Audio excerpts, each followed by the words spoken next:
For the past couple of days, I've been building a lot in The Sims 2 for my custom neighborhood called Rosewood. I built my own houses, my community lots, that I'm getting to the point where I can actually start making my Sims, but I'm not done yet. So I thought today we actually build a restaurant slash arcade in the town of Rosewood. So if you're new to this whole Sims 2 series of me making my own custom neighborhood from scratch, I'll leave a link down below to the old playlist that I've done of this hood in the past. So that way you can kind of get a gist of like where I started and where I am at now. I will say it has been a long time coming because over a year and a half, I had the idea of like making my own custom hood, but I didn't know how. I've watched a lot of videos from Alex Art, and I've learned the highways and the byways, the trials and tribulations of like what to do and what not to do. And so I've been building a lot more in this hood before I start getting into the nitty gritty of like the storytelling and all of the Sims that will live here.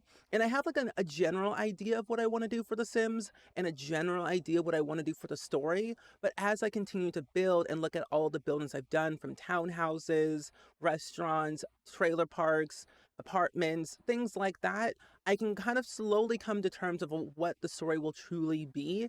And if you know me, and if you don't know me, I love storytelling. I love drama. I love family gameplay. I love being wholesome at times. And I like to stir up drama where there doesn't need to be drama. Because usually the way I play The Sims or I played The Sims 2 is I start off wholesome with a nice little family of like three or four or whatever. And then I get a little bit bored or I'm like, my brain tricks me and saying, there's not enough drama here. Let's add a little something to stir up the craziness here. So I have an affair, or I have a secret love child, or a secret sibling comes back after 15 years and wants to take all of their money and you have to sue them. And the whole thing kind of happens. So I always think about how can I make it worse for my Sims? Because I want them to succeed in life, but I also want them to fail at the same time.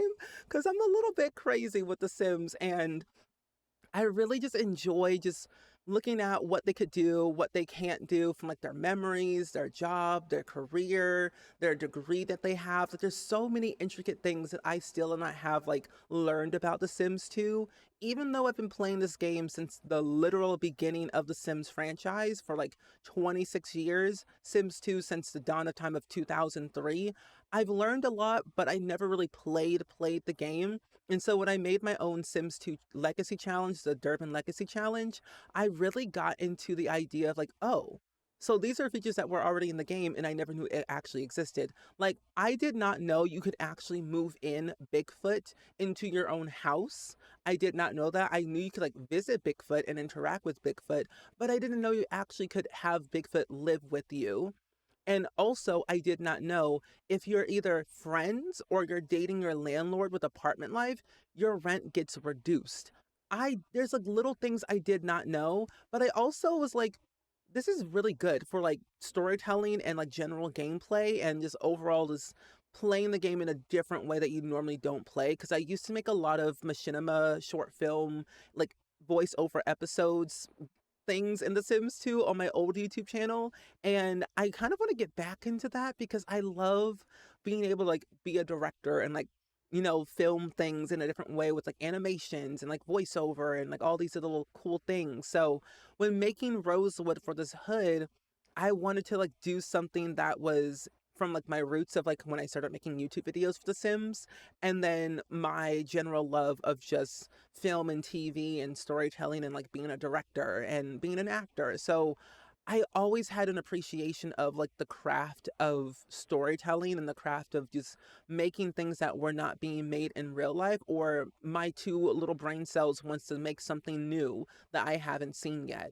And I've always been told like if you don't see it, create it, and that's what I've always wanted to do.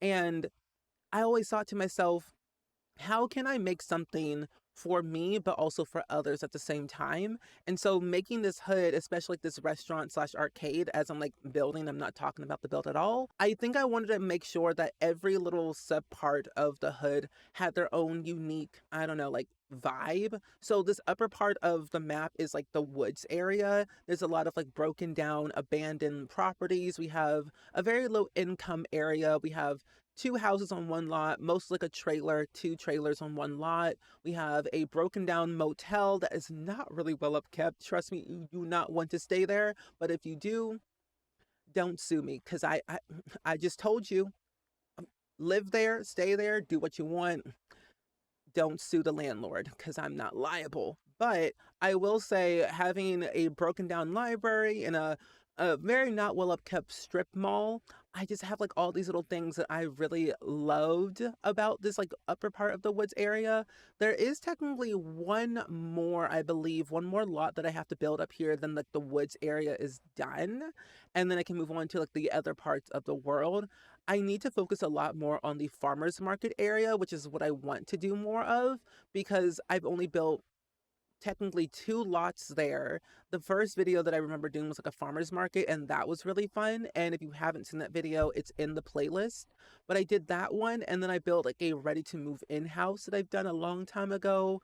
And then I started placing down other builds that I had previously built but made sense for the farmers area. So I have a few more lots I have to do in there, but it's all coming together. You'll see like the overview in at the end of this video of like what I've done so far because truly I've been having an absolute field day of just building. And if you don't follow me on Twitch, I do a lot of like my streaming on there. I don't really stream on YouTube that much anymore, but I want to definitely kind of dabble into it just to see what it's like. But I do a lot of streaming on Twitch, and if you're not on Twitch, definitely join me there. I stream literally every single day, Monday through Saturday, playing Animal Crossing, Stardew Valley, The Sims 2, 4. I play a lot of narrative games. Like we just recently started playing Lost Records, Bloom Rage, and I am so excited for it because I love that game. I've had it for about a year, never played it for the first time, and it's truly so much fun. If you're a fan of Life is Strange, you'll also love Lost Records, Bloom and Rage. And then I think the next game that we're going to probably play is like another story narrative game, probably called I forget what it's called. Either way, it's another narrative game that I want to play. But I have so many on my list that I need to get through eventually.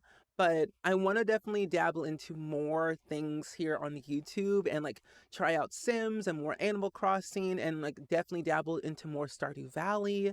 I know that I've been kind of like gone for like the past like 2, 3 weeks now. I posted one video about the new Royalty and Legacies expansion pack trailer. And then after that, I didn't post anything for like 2, 3 weeks, mainly because I got sick. I got busy and then I got very burnt out on other things that I needed to prioritize. Like I needed to prioritize my time a little bit more on other things other than posting. So I've just been taking a break. So now that I'm back in full force, I am excited because one, by the time I'm recording this video, Bridgerton is already out. At least season 4 of Bridgerton is already out. And I'm very excited because I'm going to be watching it tomorrow, at least tomorrow in real time. But when you see this video, I've already watched like all the episodes because I am a serious binge watcher more than anything. I don't know where it started, but all I know, if I'm really into a show, I'll watch the whole thing. I sometimes do and don't like when like episodes or like new shows drop all the episodes at once because if you binge watch all of them, you can't like rewatch it for the first time again. And if it gets canceled, that's all you got. But if it gets renewed, you might have to wait like a whole like year or 2 years, depending on what's happening. And it's like, I don't want to wait. So, and luckily, season 4, part 1 of Bridgerton comes out literally tomorrow on January 29th, which is great. And then the next part comes out like late February. So we have like pretty much like a month between each part. And there's 4 episodes, so 8 episodes per season. And I'm quite excited for it. I'm a little bit nervous, but I'm very excited to see what this season's going to be like. And what I've learned is that there's actually, for every Bridgerton child, there's books about every single one. So we have one for Eloise, we have one for Anthony, we have one for Daphne, we have one for the other child and the other child, and we have like all the kids have their own books. And I believe there's going to be like 8 seasons of Bridgerton, so that's a lot of seasons and a lot of books that I've never read but want to eventually. So if you're a Bridgerton fan, let me know, who do you love, who do you hate, what are your theories? Give me all the tea, all the opinions down below in the comments because let me tell you, I've already started making a build inspired by Bridgerton, mainly around my current household, the O'Connor family, with like Winston, Aspen, that family. And I'm almost done finishing like that build. And once I finish that build, you'll see the build and it's going to be grand and great. And the story that I'm about to tell for that family is going to be juicy gossip. And I'm so excited, but mostly talking more about my thoughts about Bridgerton season 4. So there may or may not be spoilers in that video when it eventually comes out, most likely next week because I'm very slow at editing and also just slow at everything else. So expect that video sometime next week and some other videos coming along the way. But I will say, if you did want to download like any of the previous builds that I've done for like my neighborhood already, I do have them posted on my Patreon, which you don't have to join and you don't have to sign up or pay anything. You literally could just download them right off of there. And then eventually what I'm going to do is like maybe take them off of Patreon and then put them on my website, because I'm right now slowly working on restructuring my website so that way there's like a one-stop shop of downloading anything, whether it's Sims 2 or 3, because you don't have a way to upload anything anymore like we used to. So they'll be on Patreon for quite some time, and then you'll be able to download from there, and it'll be quick, easy, and simple. And then we'll have some more exciting little videos with The Sims 2 coming very soon. I have this one, a hotel, and a few other houses that I've done, so keep your eyes peeled for the builds and build tutorials on this channel come February, because February is my birthday month. I'm going to be turning another year older, and I am very excited because good things are happening right now, and I'm looking forward to seeing what the life will be for the next year of my life, whether good or bad. If it's bad, then we're going to tackle it one day at a time. If it's going to be good, we're going to tackle it one day at a time, and we're going to stand up for things that we love. So keep your eyes peeled for that. Other than that, what I'm going to do is actually go into the game and show you all the build in real time. So that way you can kind of get a gist of what I've done of this build and also the general neighborhood itself of the progress that I've made thus far. But either way, let's go ahead and go into the game. Okay, so now that we're in the game, I want to give you all a progress update of what I've done to the neighborhood thus far, especially if you have not been in my live streams or have never seen them. I wanted to kind of give you some idea in this video. Now, if you're new to this whole like neighborhood, essentially I made this map in SimCity 4, which I did in a video about a year and a half ago, which you should watch just in case. But I made this hood and it turned out really well. A few trial and errors of making sure the roads were laid out, the bridges were all correct, and the water where it's placed looked good. And I started to realize that this hood had too many empty lots, and I wanted to condense it down where there was enough space to add your own lot, your own custom content, add whatever you really have in your game to the map view of Rosewood. And I like how spread out it is, from this general area being like the town square, and then this area being like the rich side of Rosewood. This is where the old cat lady will be living alongside maybe somebody else in the future. I don't know. And then over here being the farm area. And I have to say the farm area is almost complete. I have 2 rental properties that I started working on stream about like maybe a week ago. This property here and also this property right here. And then I might add in maybe 2 more farmhouses and then leave 2 empty for you to do on your own, because that way when I laid out all the trees and I laid out the roads and all the decorations so it fits correctly. But for the most part, it is literally kind of done at this point, but I'm happy on how it looked. I might actually add in a diner over here because all we have is a farmer's market, but I'm pretty sure what I did is I added in a diner into the farmer's market area. So for the most part, it is like, I would say like 85% done. And then, of course, we do have this farmhouse over here that I did on a video maybe like 8 years ago. I really don't remember when I did this build, but I know it was not in like the 2020 era. It was probably 2019, 2018, but it is in a video if you want to go watch it. But I will also have to say the forest area is basically done. I just have to add in a small park, and then this top part is complete. And I'm so excited because what I did is I added in old lots that I had previously built, and I felt like looking back at those, they made sense for Rosewood, so I kept adding them in.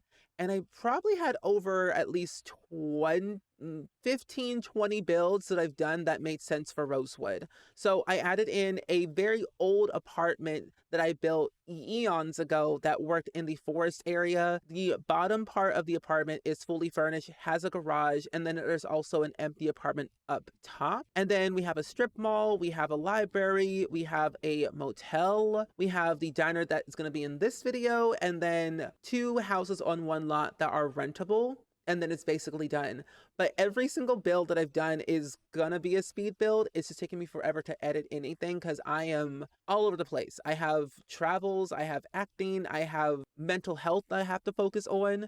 But for the most part, you will be able to see this hood be complete by the end of 2026. And I'm so excited. So what we're gonna do is go into the diner slash arcade, and I can give you all a little bit of a tour just in case if you did not watch the speed build portion. You know what's funny? I never really name any of my lots at all until I'm like fully finished with it, because it could change. I could add more stuff that could be a completely different thing. Like this being a diner, kind of boring. So adding in a diner element and an arcade element made total sense. But you can kind of see it is a very small, little, humble abode here. I call it a home because certain Sims will probably sleep here and live here. We don't know, but it is a very small area. And like last minute, I kind of forgot to add in a bathroom, which is a very common thing I tend to forget because I'm thinking, do Sims really need to go to the bathroom? No, they can just pee themselves and wash their hands multiple times to get their hygiene up and all will be fine. But we don't want to clean up those puddles. If you know, you know. But for this restaurant slash arcade, the restaurant is in the front part of the building. Of course, you have your bathrooms on the side and your arcade in the back. But since it is a community lot, I wanted to make it very community-esque where a lot of Sims can come by, walk by if they want to, maybe sit for a little bit, get some nice candy bars, some drinks outside if they don't want to go into the restaurant that day. But there's a lot of seating, mostly booths. I did not add any like actual like seating tables with like chairs and stuff, but I felt having a booth chairs and the tables made total sense for this. I did add in a little bit of outdoors to the indoors of adding these hedges in here near a nice little open window. I wanted to also make it very old and grungy looking, if that makes sense, but I feel like Rosewood is a community-based world, so having a lot of like posters and flags and bulletin boards and things all against the wall, mostly back here, and like the neon lights made total sense. And then over here, of course, you have your jukebox listening to some music, and then you have your restaurant podium for the restaurant to actually function. And the kitchen back here is where all the cooks and the servers can come back here, get the food delivered to the people, and then go about their merry way. And since In The Sims 2 was open for business, what tends to happen, you'll have like a little like small little circle above your employee's head. It can go from green to orange to red. And if it's in red, they'll be really furious and may quit. But the good part, you can actually give your employees a break. Like you can click on them and say, take a break for a little bit, and they'll go in here, sit for a little bit, and like just read a book or whatever. So having like some type of entertainment for them made total sense to me to include it here. They don't have much, but it at least is something. And if they did want to take a break, they can come out here, sit outside, or simply do some break dancing or go to the arcade to get some entertainment in their lives. So since most Sims don't technically always eat at restaurants and community lots are always filled with so many different Sims, I also thought having, of course, the breakdancing dancer mat outside, of course, with the espresso cart, the photo booth, and then some chess, and then of course the arcade machines. We've got pinball, we've got the action pinball over here, and then we have the arcade games, some seating, and then a random easel. But I didn't want to make it too overwhelming with adding too many different things, but I wanted to add in enough things that felt like a community where Sims can eat, play, chit chat, break dance, play chess, whatever they really want that day, they can do it here. But then there is technically another arcade across the way in the strip mall that I built, which I believe is actually like right over here, is a clothing store slash strip mall slash grocery store all in one building next to a library. So this general area is going to look really, really good. I might add in more trees like right here, maybe. I'm not entirely sure, but you can definitely see on this side, like this general square, library, park will be here, hotel, strip mall. So kind of like four corners, but not four corners from The Sims life stories. If you know, you know. Riley Harlow, jacked up crazy. But overall, I really love the restaurant. I love the arcade area. I love how I built this, especially knowing who is going to be here, what they're going to do, what they're going to eat, and so on and so forth. But I will have this build up for download. So if you do want to download it and you have The Sims 2, I will leave a link down below in the description to my Patreon where you can just download it for free. You don't have to sign up. There's no gimmicks. There's no like sideways quests. It's literally there. Download it there. It'll be easier and quick, easy, and done. But if you don't know how to download houses for The Sims 2 safely, I will link another video that I did last year in February on how to download houses and Sims for The Sims 2, whether you have the Ultimate Collection, the regular CD version, or the Legacy Collection for The Sims 2. But with all that being said, I do hope you all enjoyed this video as much as I did. Let me know all of your comments, ideas, and thoughts down below, because honestly, I truly want to know what you think about The Sims 2. If you've played it, if you've not played it, give me all the tea, all the excitement, because clearly, The Sims 2 is the best game in the entirety of the Sims franchise, and that's on period. But as always, I hope you all enjoyed it, and I will see you all in the very next video. Bye!